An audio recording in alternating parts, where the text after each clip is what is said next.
Bonjour à tous et bienvenue pour ce quatrième épisode de La Légende raconte. Pour cet épisode, je vous amène dans un lieu un peu atypique, mais qui néanmoins attire énormément de monde, que ce soit les curieux, les voyageurs ou les photographes. Cet endroit est connu pour la beauté de ses mythiques paysages, mais aussi pour les nombreuses et mystérieuses légendes qui s'y cachent. Le pays qui l'accueille cache lui aussi énormément de légendes et de mystères, qui continuent à faire croître cet aspect un peu mystérieux, mystique, qui plane déjà un peu sur l'Asie. Oui, vous l'aurez compris, on part en Asie, à la découverte d'un pays très différent, mais culturellement très riche en légendes surtout. Je vous invite donc à venir avec moi à la découverte de ce site magnifique inscrit au patrimoine mondial de l'UNESCO, que l'on appelle la baie d'Along au Vietnam.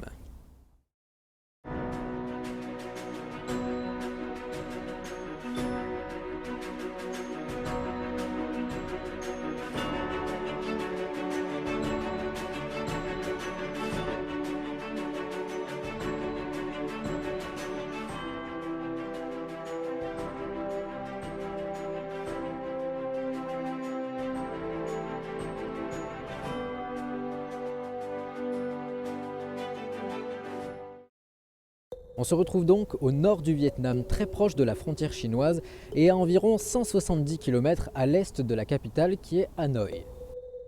La baie d'Along s'étend sur plus de 1500 km² et est caractérisée principalement par les nombreuses petites montagnes dispersées un petit peu partout dans la baie. On dit qu'elle serait au nombre très précis de 1969 îles. Or, pendant mon voyage là-bas, j'ai appris que c'était totalement faux. Apparemment, ce chiffre aurait été associé au nombre de montagnes par rapport à une date extrêmement importante dans l'histoire du Vietnam. En effet, le 2 septembre 1969 meurt un grand homme appelé Ho Chi Minh.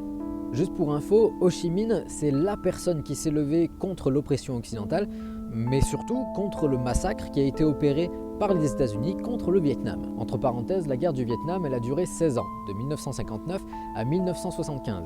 Mais surtout, elle a fait plus de 1 557 000 victimes, dont 1 500 000 Vietnamiens. 1 500 000 Vietnamiens. Ah oui, clairement, à ce niveau-là, c'est un génocide. Ah, et puis ils ne sont pas arrêtés là, les Américains, ils voulaient bombarder, ils ont bombardé. Pour preuve, ils ont lâché plus de 7 millions de bombes sur l'ensemble du pays. 7 millions. 7 millions, c'est à peu près 2 fois plus que la totalité des bombes qui ont été lâchées pendant la Deuxième Guerre mondiale. Juste pour dire. Ho Chi Minh, c'est donc une personne extrêmement importante, au point que l'ancienne capitale Saigon a été renommée Ho Chi Minh Ville. Et comme vous pouvez vous en douter, des hommages comme ça, il n'y en a pas qu'un au Vietnam. Juste pour préciser, quand je parle des Occidentaux, je parle des États-Unis mais aussi de la France. Parce qu'indirectement, on a été impliqués nous, donc on n'est pas propre non plus. Bref, revenons à la baie d'Along. Derrière les beaux paysages de la baie d'Along se cachent énormément de choses, que ce soit les organisations de tourisme, les écosystèmes, les villages de pêcheurs ou même les légendes. Ah bah tiens, en parlant de légendes, celle dont on va parler aujourd'hui traite de la formation de la baie d'Along il y a bien des siècles auparavant. La légende raconte qu'au temps des premiers rois du Vietnam vivait un dragon absolument gigantesque. Certains disent qu'il était aussi grand que le Vietnam dans toute sa longueur, et d'autres disent qu'il était grand comme le monde et haut comme le ciel.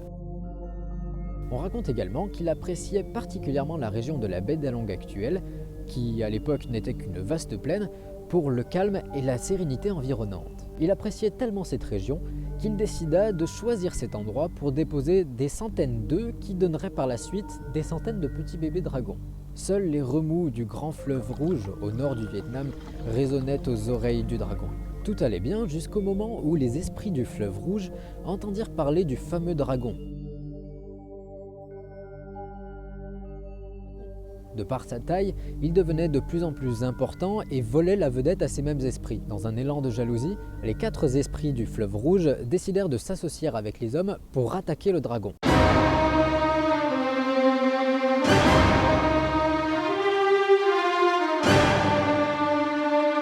La bataille fit rage.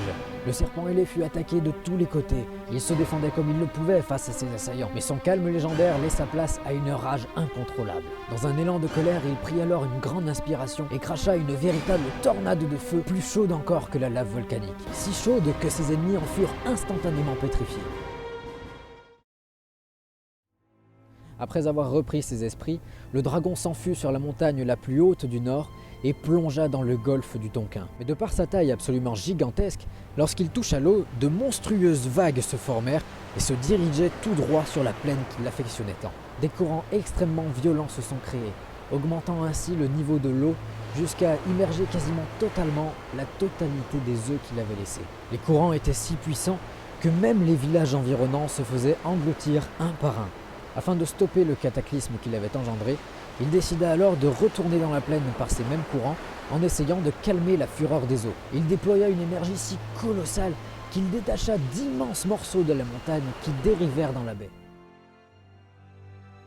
Et donc l'ensemble de ses ennemis pétrifiés, les œufs qu'il a laissés et les montagnes détachées ont formé un autre paysage que l'on connaît aujourd'hui sous le nom de baie d'Along.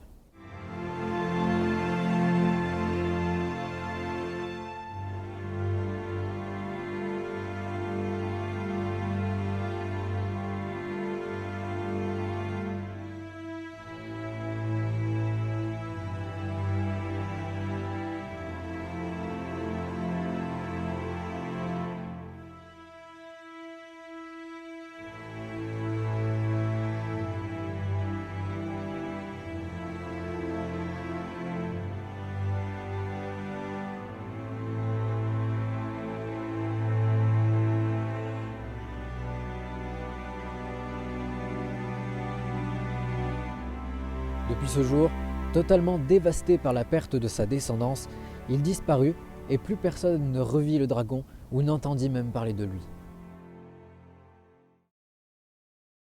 Voilà, cet épisode est maintenant terminé, j'espère qu'il vous aura plu. En tout cas, si c'est le cas, n'hésitez pas à me le dire en commentaire, m'expliquer pourquoi. Et n'hésitez pas aussi à me dire ce que vous avez pensé de cette technique de dessin qui est un peu affiliée aux épisodes. Je trouve que ça les rend un peu plus vivants, un peu plus sympas et un peu plus imagés pour le coup. D'ailleurs, pour les illustrations, je remercie très chaudement Eloras qui a fait un travail absolument exceptionnel. Et si ça vous intéresse, je vous mets un petit lien dans la description. En parlant de liens, si ça vous intéresse, je vous mets toutes les sources dans la description.